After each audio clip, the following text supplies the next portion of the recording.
Well, the Tonle Sap's a really strange lake because in the dry season it's only about 3,000 square kilometres in size, which is still pretty big. And the river at the base of it flows out and down to the sea, which is normal. But then when the rains start up in China and in Laos, the water level in the Mekong rises, and then the river to the Tonle Sap reverses, and the lake expands to 15,000 square kilometres. It's just enormous. So, you know, you think of it from the scale of how large an area in the country it covers. I think it's 6% of the entire country is covered by the lake, so it's a huge and unique ecosystem. And it actually floods the forests surrounding the lake.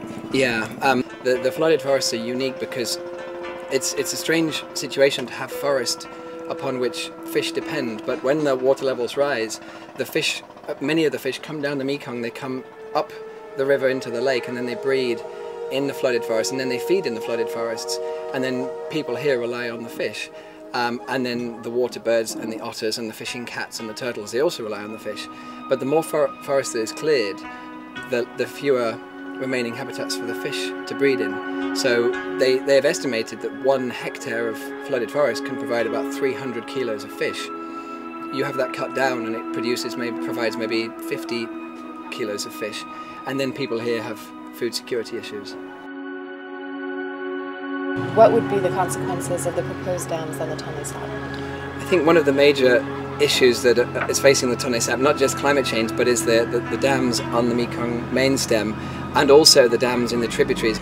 And they combined could store more than the annual flow of the Mekong, so they could basically entirely change the flow of the river. So between the threats of climate change, habitat degradation, the dams being built, this whole ecosystem could, in effect, change completely from what it's always been. Yeah, one of the main issues as well is that a third of the fish that are found in the lake live in the lake, but 2/3 of them actually migrate in from the Mekong. You put a dam on the Mekong and you block the migration, which is a major issue, and it means that the fish can't actually literally physically get into the lake to breed. What would happen to these people if the fisheries were to collapse? They rely almost entirely on the lake, on the fish for their protein needs. There's very little. You may see a few people with a few pigs, and that's about it.